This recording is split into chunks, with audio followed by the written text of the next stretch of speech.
everyone. I'm Vincent Byes, your 42nd District State Representative. I'd like to thank all of you who participated in the telephone town hall I held with my fellow 42nd District Republicans last week. We had over 4,000 people participate.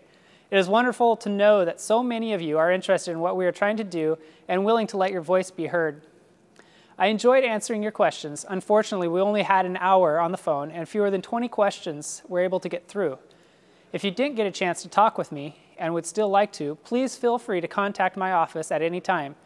My contact information is at the bottom of the screen. Additionally, I will be holding a town hall in person and near you this month. If you would like to talk in person, please plan to attend. The town hall will be the weekend of February 18th. I'll let you know more about the details about this event as we get closer. Again, thanks to all who participated for making the Teletown Hall a success. This week was the first cutoff of the 2012 session. The deadline was Tuesday at 5 p.m. By that time, bills had to have had a hearing and be voted out of their committee, or they are likely dead. 2 bills I sponsored made cutoff and are advancing. You may have heard me talk about these bills in my previous video, so I'd like to give you an update of where the bills are now. The first bill is House Bill 2367.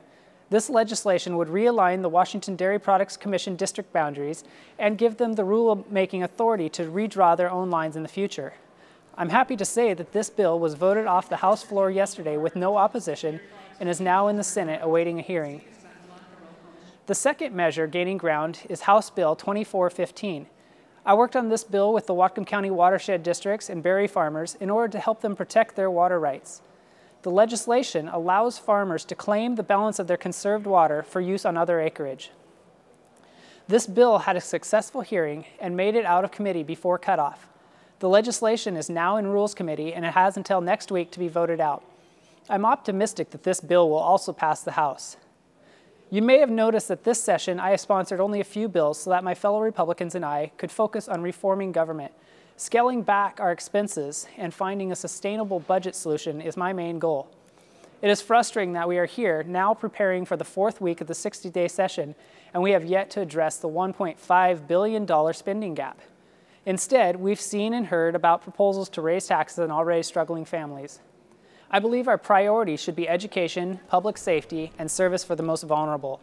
We should be focusing on how we will fund these areas, but to date, that hasn't been the agenda of the majority party.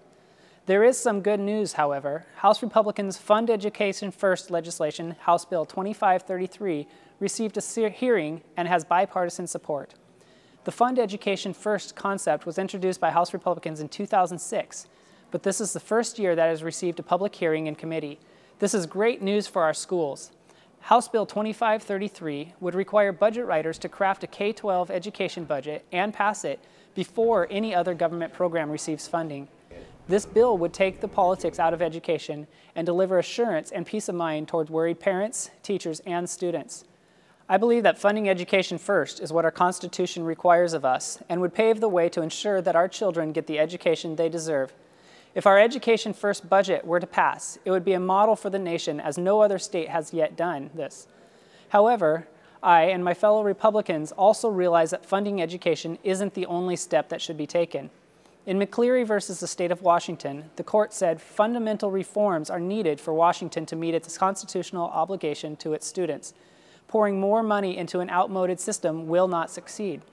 Therefore, we have introduced additional education measures. The proposals include giving school districts the flexibility to waive unfunded state mandates, implementing revised evaluation systems and thereby speeding up how schools address underperformance, and adding professional development requirements for educators. I urge you to watch this legislation closely to see what happens. The outcome of these measures will affect our children and our future. It has been a pleasure to share with you a little about what is going on here at the Capitol. I remain hopeful that we will be able to find a sustainable solution for the budget and will indeed fund education first this year. Again, please feel free to contact my office at any time with your questions or concerns. My phone number and email address are on the bottom of this screen, and I always enjoy hearing from you. Thank you again for joining me on Legislative Update.